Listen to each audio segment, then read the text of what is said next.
कम हो जाता है। अधिक से अधिक 4 घंटे। ये सोना हमारे लिए बहुत हानिकारक है और ये सोना हमारे लिए लाभदायक भी है। दोनों बात समझना।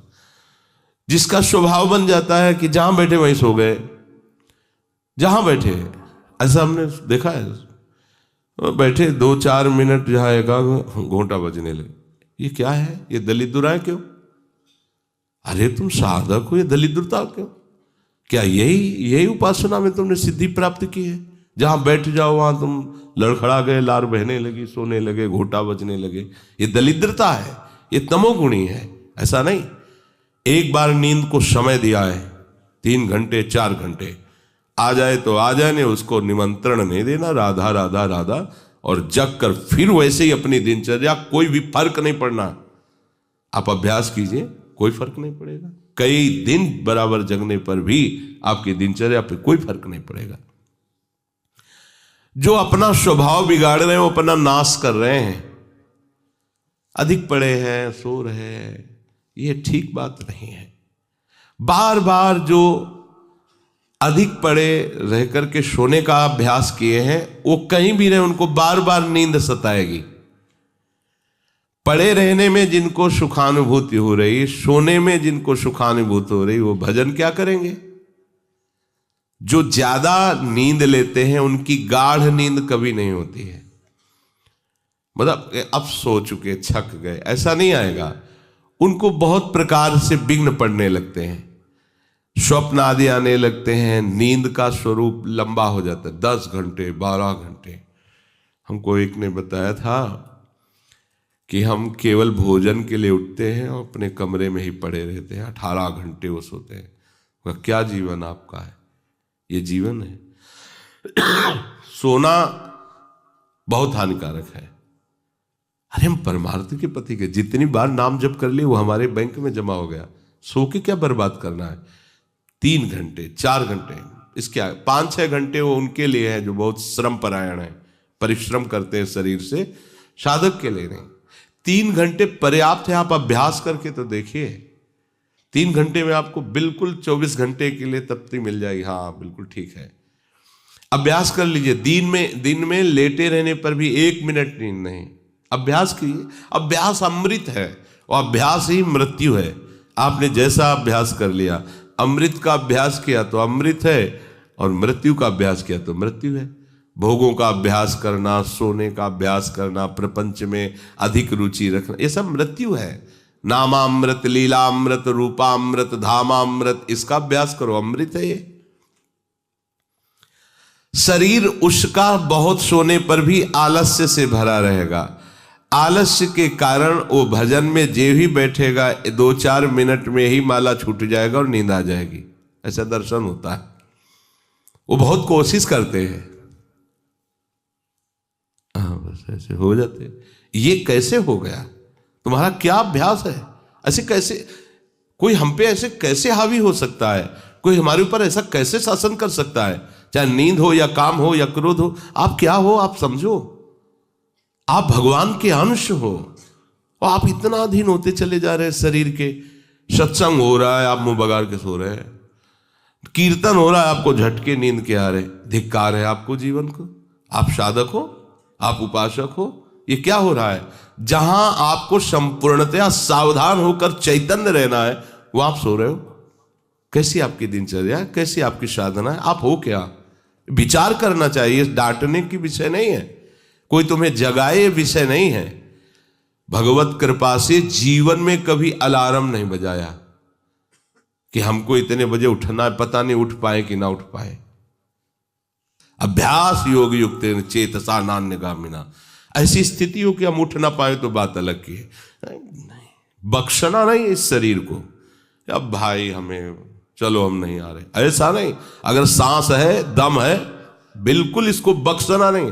हम केवल आपको उपदेश नहीं कर रहे, बख्शना नहीं। शरीर के प्रति इतना प्यार नहीं दिखाना कि वो हमारे प्यारे से हमको दूर कर दे, ऐसा नहीं। ये जड़ वस्तु है, ये चैतन्य नहीं है। तुमसे ये चैतन्य है, तुम अपनी चैतन्यता को समझो, इसके अधीन हो रहे हो। ये तो बहुत बुरा लगता है जब कोई साधक सत्संग में या माला लेकर भजन करने में या पाठ करने में सो रहा है, तब लगता है। ग्रंथ सामने खोला है, थोड़ा पाठ कर ऐसे ऐसे। एक जगह दर्शन किया, दर्शन कर ले जाते थे, वो भागवत का स्वाद है। वो श्री जी के सामने भागवत पढ़ते पढ़ते नाक और माथा पूरी भागवत में रख दिया, और 2500 लोग आ जा रहे हैं ऐसे। तो उनको जैसे कहते पंडित जी श्री हरिवंश, हाँ हाँ श्री हरिवंश। अब ये हो क्या रहा है, ये क्या हो रहा है? अगर आपके अंदर नींद है तो आप चैन से 1-2 घंटे सो लिए दीजिए और फिर बैठिए, चैतन्य होकर बैठिए। ये अपमान है शास्त्रों का। आप चैतन्य घन प्रभु के वचन पढ़ रहे हैं, आपको नींद आ रही, प्रभु की चर्चा हो रही, आपको नींद आ रही। कभी विषय चर्चा में आपको नींद आई? कभी फिल्म देखने में नींद आई? नौटंकी नाटक देखने में? रिश्ते नातेदारों से बात करने में?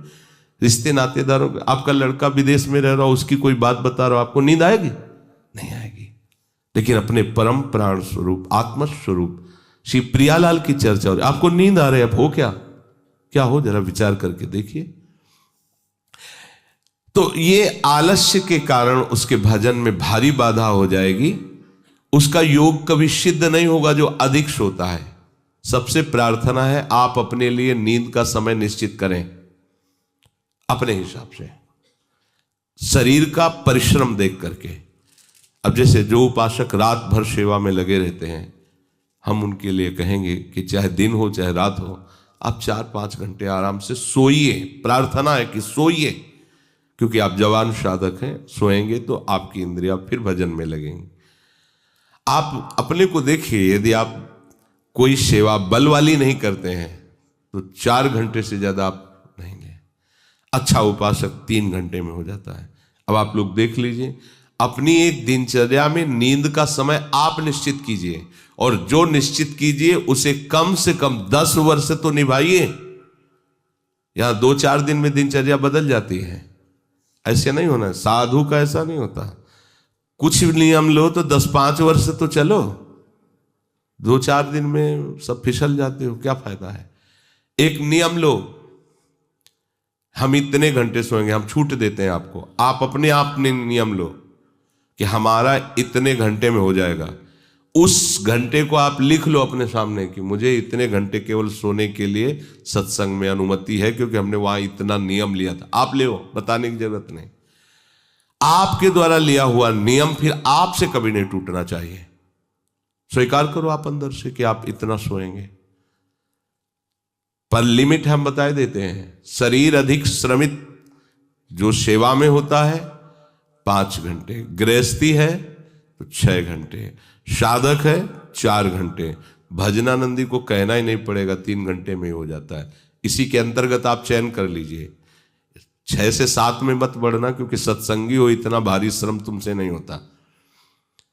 बलराम ब्रजवासी है, 20 वर्ष की बात बता रहे हैं, एक दिन की नहीं, 20 वर्ष की नित्य दिनचर्या से वृंदावन की परिक्रमा, और कितनी मेहनत से चक्की चला करके 150 रुपया करके घर परिवार चलाना, संत सेवा करना, सत्संग सुनना, ये सब गृहस्थ है, परिवार है, भागे घूम रहे हैं परमार्थ के लिए, नंगे पैर पूरे वृंदावन। 20 वर्ष पानी गिरे पत्थर गिरे, कोई मतलब नहीं।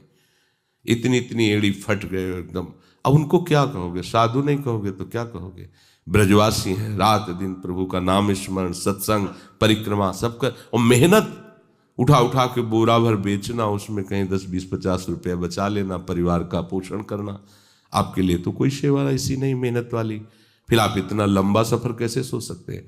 वो गृहस्थ होते हुए 2-2:30 बजे जगते हैं, तब अपनी दिनचर्या पूरी करते हैं।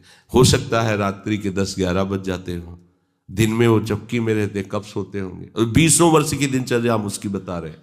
आप विचार करो, आप साधक हैं, आप विरक्त हैं, या आप संसार से निवृत्त होकर वृंदावन वास करें, आप कितना सोते हैं? ये बंद करो, शरीर को सुखी करना बंद करो। ये शरीर को सुख देने की बात महादुख मोल लेना है। निश्चित करो आप अपने समय को सोने का। कर लिया? हाँ, अपना समय निश्चित करो। जो समय निश्चित किया हो, 4 घंटे, 5 घंटे, 6 घंटे, ये धाम है, यहां झूठ नहीं चलेगा। अगर 6 घंटे निश्चित किया तो 6.25 घंटे नहीं होना चाहिए। उसी को आप विभाजित कर लीजिए, 4 घंटे रात्रि में सो लीजिए, 2 घंटे दिन में सो लीजिए।